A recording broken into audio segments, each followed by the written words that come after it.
Projet de déclaration de la renaissance d'un Iran libre. Au nom de DIEU. Projet de déclaration de la renaissance d'un Iran libre. À présent, avec l'entrée de l'ère de la Renaissance pour un Iran libre, il est nécessaire de mettre de côté toutes les idées anciennes et corrompues du passé et de penser à une nouvelle solution pour un Iran libre. Voici une introduction du projet de déclaration de la renaissance de l'Iran libre, afin qu'après la nomination du Conseil des électeurs et des secrétaires de la nation et la tenue du référendum national, soit étudié et médité. Le premier principe, refus de tout esclavage politique, gouvernance et contrôle des autres. Le jugement de l'homme sur l'homme est nul, et aucun homme n'est meilleur qu'un autre en aucune façon. Pour cela, la nation doit être maître de son destin. À cet égard, tous les gestionnaires des diverses affaires du pays sont considérés comme des serviteurs de la nation. Ces personnes n'ont aucune supériorité ou domination sur aucun des membres de la nation, et ne sont que des serviteurs, choisis parmi les experts et les personnes dignes et employées par la nation, ou renvoyés si nécessaire. Ces employés ne doivent avoir aucun contrôle sur la vie des gens, ni sur leurs biens ou leur honneur, etc. L'administration des affaires de l'État dans chaque domaine et branche s'appuie sur sa propre expertise, et le peuple devrait sélectionner les plus qualifiés et les employer comme travailleurs. À ce sujet, il est interdit d'utiliser des titres qui impliquent que les serviteurs de la nation sont au pouvoir, tels que ministres, etc.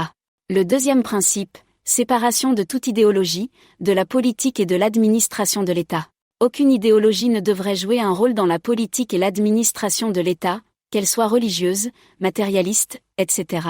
Par conséquent, vous ne pouvez pas couvrir une nation avec des idées différentes. Imposer une idéologie en politique et gérer les affaires de l'État a toujours conduit à la création de la dictature et au recours à la force contre la nation, et sous elle, toute forme de cruauté et de crime a toujours été justifiée.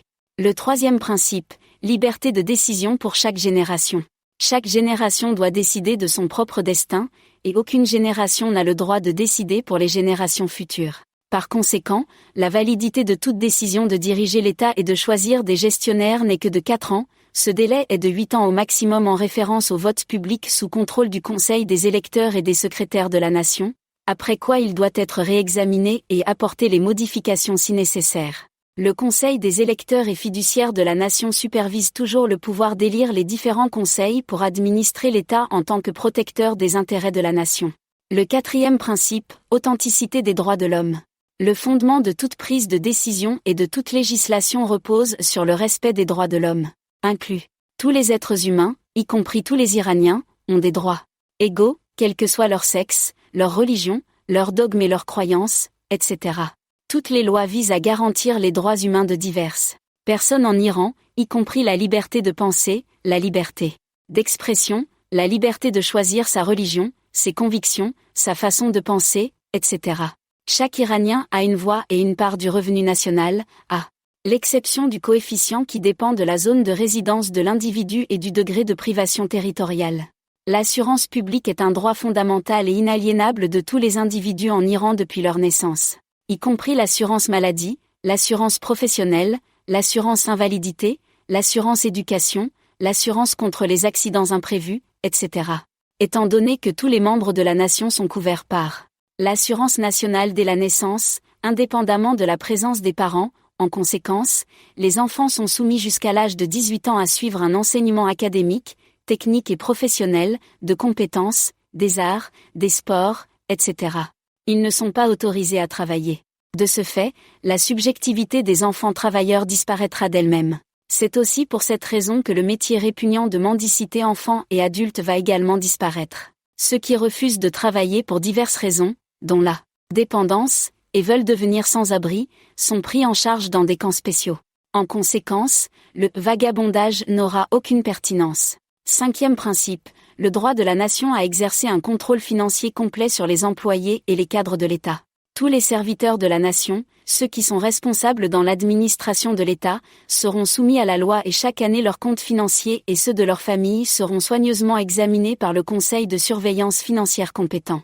Sixième principe, ne pas dépenser la richesse de la nation dans les affaires de luxe et cérémonielles de l'organe directeur des affaires de l'État. À cet égard, la nation ne devrait pas supporter les coûts inutiles des affaires cérémonielles des responsables des affaires du pays.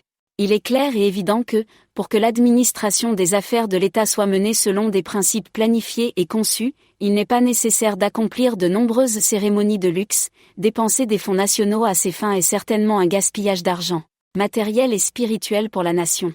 De plus, l'accueil des hôtes étrangers peut se faire dans un cadre traditionnel au moindre coût pour la nation. Ce sera aussi l'occasion pour ces invités de savoir que les dépenses excédentaires générées par ces festivités seront consacrées à la lutte contre la pauvreté, pour la nation. Peut-être utiliseront-ils la même procédure envers leurs États. Il est également souligné que la plus grande partie des coûts des cérémonies de luxe des organes administratifs du pays sont toujours consacrés à l'exaltation et stimulation du taffetas séparé, etc. Alors qu'une grande partie des différentes couches de la société vit toujours dans la pauvreté et l'indigence. En général, dépenser de l'argent national pour organiser des cérémonies de luxe inutiles est une trahison claire de la nation. 7e principe, gérer les affaires du pays comme une entreprise publique. L'administration des affaires d'un pays peut également être considérée comme une société publique dans laquelle chaque Iranien possède une action, dans le respect du privilège régional, et dispose d'une voix. À cet égard, le comité de sélection est responsable de la gestion des affaires de l'État, en tant que membre du conseil d'administration, qui céderont leur place à d'autres personnes après l'expiration de leur date de service. La sélection des membres du conseil d'administration sera déterminée et réalisée en fonction de l'expérience requise à cet égard. Note 1. L'Iran libre signifie un Iran qui n'est soumis à la domination d'aucun individu ou groupe et seule la volonté de la nation est décisive. À cet égard, la nation prend des mesures pour gérer les affaires de l'État dans le cadre des différents conseils en sélectionnant le personnel parmi les experts et les personnes compétentes dans divers domaines et connexes. Note 2. Tous les référendums sont conduits sous la supervision du Conseil des administrateurs et des électeurs de la nation. Ce conseil a toujours protégé les intérêts de la nation devant les gestionnaires des affaires du pays, et dans le cas de traités avec les questions contraires à la Constitution et à ses décisions, les employés de la nation peuvent être isolés du Trésor national jusqu'à ce que le problème soit résolu ou prendre une décision pour annuler le conseil compétent. Note 3. Divers partis, groupes, syndicats et différentes classes peuvent également désigner leurs candidats au Conseil des électeurs et fiduciaires de la nation, qui ont été élus lors de référendums de ville et de comté et deviennent membres et employés de ce conseil et sont responsables de surveiller les affaires de la période désignée jusqu'aux prochaines élections. Note 4. Les secrétaires et les responsables élus de la nation sont des personnes qui ont un bon dossier de service de la nation, de lutte contre l'injustice et d'élimination de l'injustice de la nation. Ce sont les gardiens des intérêts de la nation pour que la transition des conditions existantes se fasse efficacement et que des élections générales aient lieu. Note 5. L'Assemblée des administrateurs du peuple et des élus protège les intérêts de la nation avant ceux qui sont impliqués dans la gestion des affaires de l'État. Note 6. Les principes de la déclaration, communiqué, de la renaissance de l'Iran libre incluent des choses qui impliquent une sorte de labour dans toutes les relations politiques, culturelles, sociales, etc.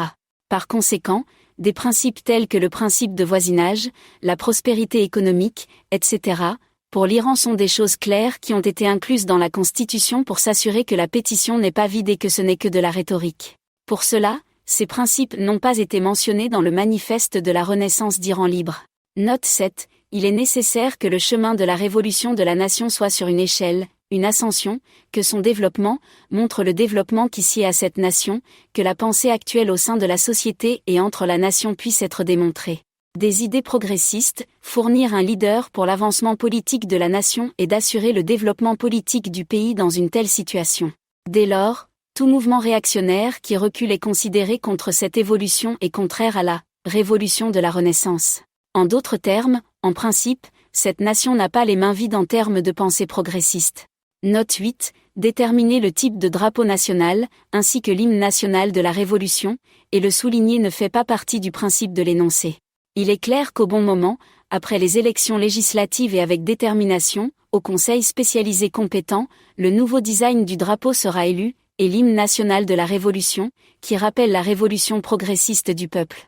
Cependant, jusqu'à nouvel ordre, il est recommandé d'utiliser un drapeau simple à 3 couleurs, vert blanc rouge, pour montrer l'unité.